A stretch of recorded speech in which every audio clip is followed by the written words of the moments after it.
We've got another brilliant panel who've eagerly taken to their seats already, which is brilliant. It's going to be hosted by Crystal Island. Please give them all a massive round of applause.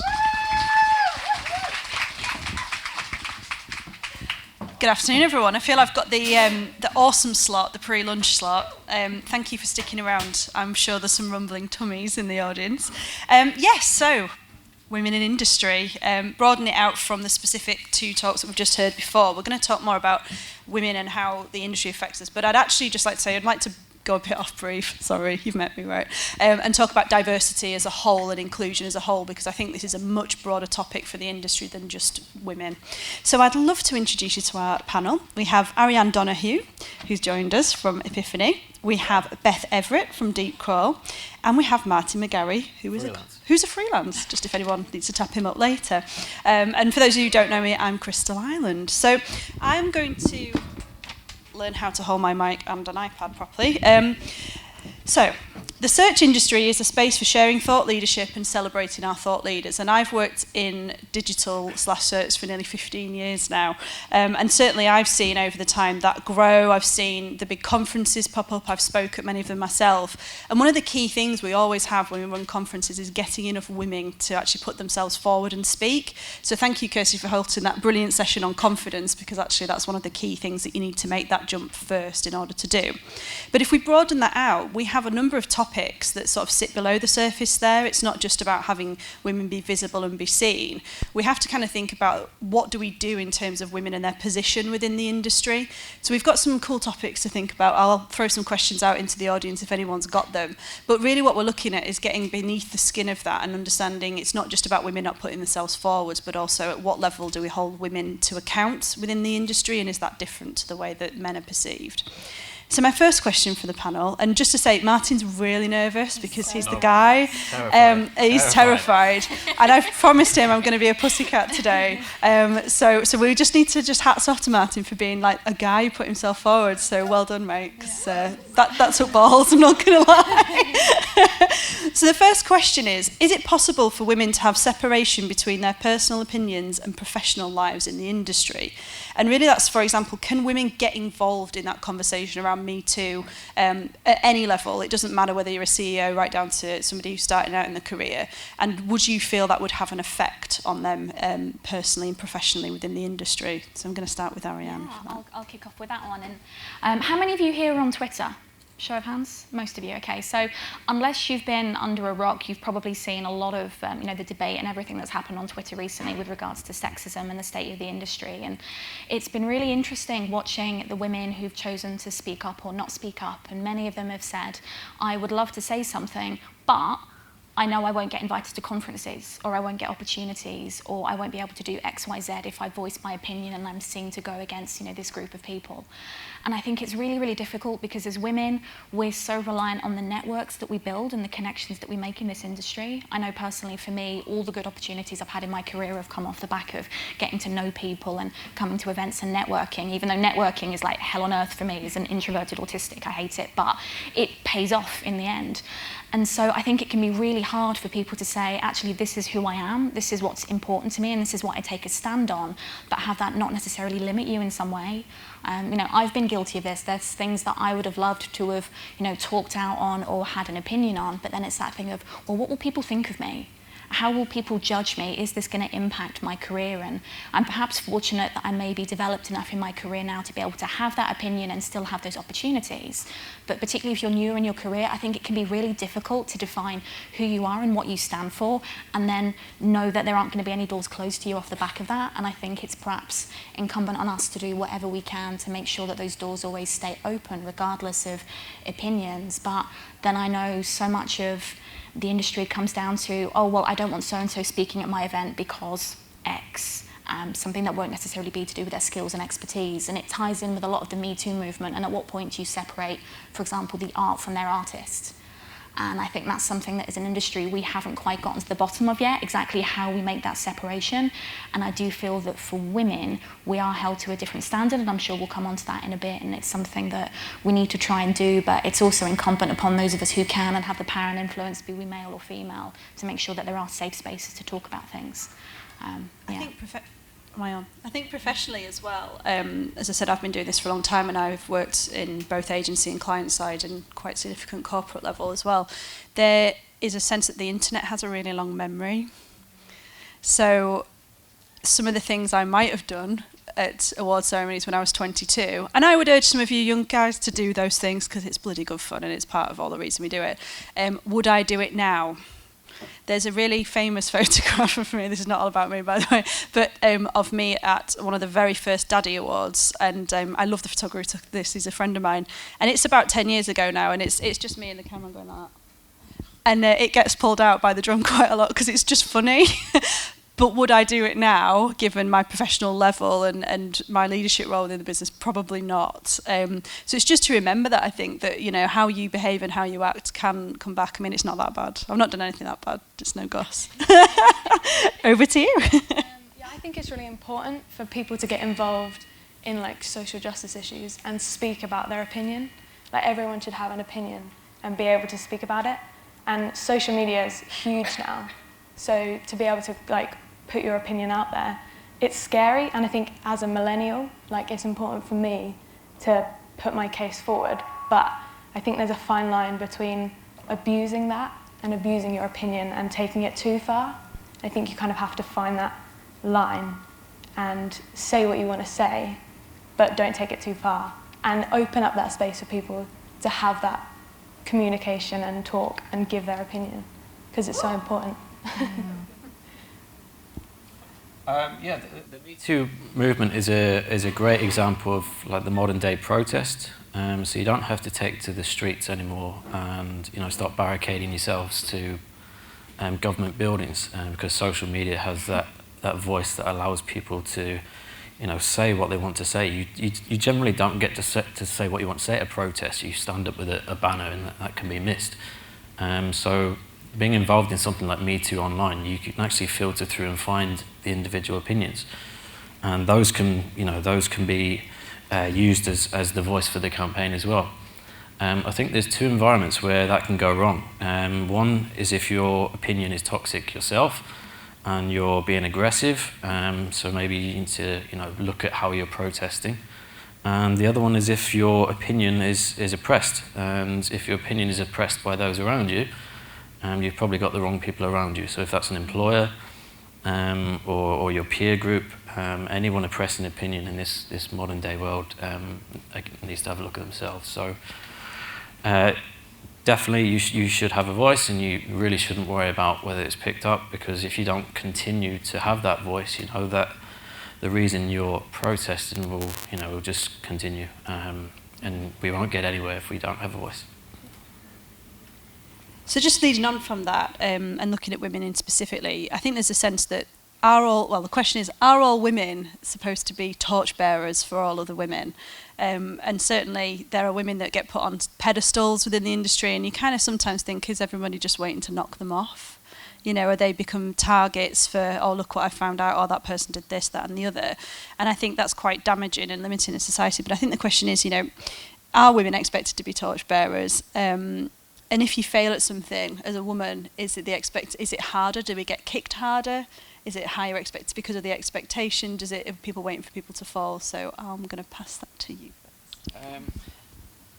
I think if you have a story, and it's a great story, no one expects you to be a torchbearer. That's not a demand that you should have to follow. But if you've got a great story, you see online how these stories can be, really inspirational. So I would suggest that one of the worst things you can do is bottle that up and not voice that story. It was the Olympics, wasn't it? A couple of years ago, the caption for the Olympics was "Inspire a Generation," and the way you do that is by creating a story. Brand the broken, isn't it? Like the worst ending to a series ever. But that mentality was there. Who had the best story? So the reason for the ending of Game of Thrones, if anyone hasn't watched it, I'm spoiling it, so sorry. He had the best story. So if you've got a great story, just stand up and sell it, and then try and gather the right people around you to support you. If you are torch bearing, as such, try not to do it on your own, because that will lead to that sort of situation where you're being targeted. So get people involved in your story, ask them to help you out. How would I deliver this message? And yeah, sing it from the hilltops. I think that's absolutely excellent advice about not doing it on your own. I think that some of the key figures, somebody like Cindy Gallop, people like that who have been real kind of trailblazers for some quite controversial women's movements. If you don't follow her on Twitter, you should. She runs something called the 3% Conference.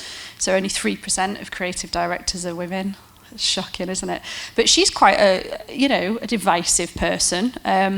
But actually, when she's right, she has a crowd of people that will support her, and she gets attacked a lot. So I think that that's really important. And Ariane, I'll lead on to you, because you can tell us about some of the things that you do within the women's space in digital. It'd be lovely to hear that. It's something that I've talked about a bit. If anyone was at Brighton SEO in September, I gave a talk about failure and how it affects women in particular. That because we're scared to fail because of how we'll be judged or perceived, it often puts us off trying, and in general it holds the industry back. And while we're all aware of the glass ceiling, there's also very much this concept of the glass cliff that they talk about, where, for example, women will get parachuted into companies or positions where they've got no chance of succeeding. Think of Marissa Mayer going into Yahoo. Nobody was ever going to turn Yahoo round, but then because Yahoo fails, they point at her and go, that's why women make terrible CEOs. And it's something that Mindy Kaling has talked about in promoting her new movie, where she plays a minority writer on a comedy show. And she said it's very much that thing of when you're in there as the diversity hire, you know that you have to do a good job, because otherwise you're used as an excuse as to why diversity and inclusion doesn't work. Or, Asian people can't write, or, women are bad at this, and it gets used sometimes, often subconsciously, but often quite overtly, to make these blanket statements. And that's where it can be really damaging. And it's perhaps something that happens to women more than men. Although, with Me Too, there's not all men, because, not all men. However, I think with women, often we are expected to show what women can do. And that can be a little tiring and a little hard to do sometimes. But at the same time, I think Martin's made a great point about not doing it on your own and finding those allies, be they male or female, and not being scared of failure. While it might be that we're held to a higher standard, the reality is that even if we fail, it's all about learning the lesson from that and moving on and iterating and trying again. But it's finding an environment that's supportive and allows for that. If you do feel somewhere where you are judged because you're a woman or you're a minority, and that you're somehow expected to be representative of the entire sector that you're part of, get out of that environment, because it's not good for you, it's not supportive, and it's really, really isolating, I think, to sometimes be in that position. I think I'd build on that just in terms of false allies. This is unfortunately, you can't just have allies. You also have to be aware that some people are false allies, and they're using your diversity point for their own capital gain. And I think that's become out more in this sort of phase 2 from Me Too. There's been lots of men like, oh yeah, I get that, and look at my new female CEO. There's I won't go into who it is, but there's a company in Manchester who provide some sort of technology solutions, and all of a sudden they have a female CEO, but they used to put Go Faster on right up until the year before, and all their girls who used to go to the shows, I Go Faster, Jump on Me, things like that. So beware of false allies and beware of false gestures, I think, as well, because it's kind of not cool. In fact, for me, it's doubly bad. It's a double slap in the face. Ruth, you got anything to add on that? I agree with having that support network and having people that will champion you, and doing the same, giving that back, championing other people, supporting other people, and just building up that network of male and female that you can support and that will support you, and just having that and knowing that you've got that. So if you want to make a case, there will be people that agree with you and want you to succeed. So just sort of taking this out into sort of broader industry, what do we feel the industry can do to make it a more welcoming place for not just women, but also more diverse workforces? And we chatted about this earlier, so I'd love to know from somebody who's quite new into the industry, what your impression of was before you came into us, what your impression of was it? So because I work in SEO, so before I joined the industry, I just thought it was middle-aged men hacking websites trying to get on top of Google, which is such a naive way to look at it. Kind of true. And when I joined the industry, it was completely not like that. And I remember going through lists of top SEO experts and not seeing any females, and just being why are women not getting involved? But then when I joined, I realised there's so many amazing women working in the industry, doing amazing things, and they're not getting heard. They're not putting themselves out there. but it's important to remember that there are women in there, and like these, you know, women in SEO groups, joining those and forming those networks and connections and seeing that there are women doing incredible things is so important to know and to have that and to see that like coming into the industry, and it's just becoming bigger. There's just more now growing. So role models. So coming back to the torchbearers, it's something I take very seriously, and I would urge anyone who's even a couple of years into their career or more so to actually think about yourself as a role model and to make that set of conditions as optimal for everybody else who's coming in to the industry is really important. Martin, what's your take on that? A couple of things. So I'm not a fan of like positive discrimination, and one place you see this quite often is recruitment. So I would happily take down, you know, the labelling within the, you know, the recruitment forms that you have to fill out. You know, what's your race, what's your gender. You know, we shouldn't have to fill these things out. You should be taken on merit, and everybody should be given an equal chance. So equality is a big deal. Equality starts at, you know, the point of labelling. So as soon as you have to assign yourself with a label, you know that equality is, you know, has been missed. And I think one thing the industry doesn't do too well is, you know, offering, you know, equality in some of the, you know, showcasing, when we're showcasing things like the people in the business. I saw a couple of tweets recently where somebody created one of these lists. I hate these lists, you know, the top 20 personalities in a particular industry, and I think it was like 95% men. So somebody sort of complained, and then there was another top 20 women in industry, and I was like, that's shit, you know, that's pandering to the fact that you can't be asked to update your list to include the right people. So as a woman, don't let yourself be put on a specialist list. If somebody tries to, you know, narrow you down to a specific women's only list, say, hey, no, fuck that. Where's the proper list? Because it's just highlighting the fact that women are working in SEO. Like, it shouldn't be highlighted. Yeah, so definitely kick off and complain. Yeah. And you know, the Me Too is just it's just the tip of the iceberg, isn't it? So it's just proving that when we get together and start sort of ranting and raving, things happen. So, you know, don't let people get away with these shitty little lists online. If they're not diverse and they're not offering some kind of equality, then, you know, kick off. And don't worry about what people say, because, you know, social media is full of shit. So I think I found someone who swears more than me when you're on stage. Bill, you got to have that thick skin. So going back to the confidence sort of section before, honestly, sort of rant and rave on social media, that will really help you build up thick skin. There'll be a time when you get some shit back off people, and yeah, it might hurt you somewhat, but just keep going. You know, I've been doing this for years. I've had some nasty battles online, and it's really, really thickened my skin.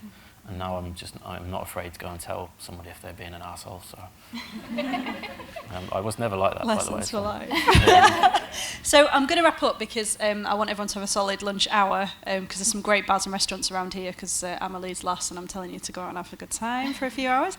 But before I do, has anybody got any questions just from the audience? I'd like to throw that out, but also if anyone wants to ask any of us anything afterwards, you can probably find us on Twitter. Yes, do you want to shout? Go for it.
Okay, so point one, come see me afterwards. Point two, I'll answer this because I'm a working mother. Do you want to see pictures of my kids? I can get them out for anyone later. I completely agree with you. 100% agree with you. We have a talent deficit in agencies, and I've done agency and client side, I've said, and women in the top in agencies who have had children are neglected, left to the sidelines, and ultimately don't progress. I'm going to make it my life's work to try and change that, hopefully, because actually you are talking now into clients who are many of which are women, and in client side probably working mothers, and you're not talking to them because they don't have that representation within agencies. So let's fuck it up and change it. Hey, let's go, but come see me afterwards. And if I may add to that as well, I think there's a really good number of men in the room today, and I'm glad to see so many here. But this is really where men can also make a difference as allies. There's a great anecdote from Melinda Gates' new book where she talks about, her husband Bill, who runs Microsoft, and she found it impossible to, deal with the kids every day, take the kids to school, pick them up, and work, because she was also working full-time at Microsoft and at the Gates Foundation. And so she talked to him about this, and he said, you know what, I will take the kids to school 2 days a week. I'll commit to doing that so that you don't have 100% of the responsibility. And what was hilarious was a couple of months later, one of the mums stopped her at school and said, have you seen how many other fathers are bringing their kids to school now? Because I went home and I said to my partner, if Bill Gates can bring his kids to school, so can you. And this is where we need men who take time out to attend school assemblies, who leave early on a Friday to pick their kids up from something, who set that example so it becomes normal. And that's the thing, as long as the onus is always on the women, it's never going to be normalised and it's never going to be okay, but making it okay is going to be largely in the hands of men, and that's where we need these men who are allies to really step up and help, because equality is something that we all have to do, and having everybody involved in more of an extent is going to lead to products and solutions that are better because they represent everybody. So it's in everybody's best interest, really. Please, men. No, everyone's hungry out there, I can tell. I was like, come on, finish. Brilliant. Thank you very much for listening to us, and thank you very much, panel.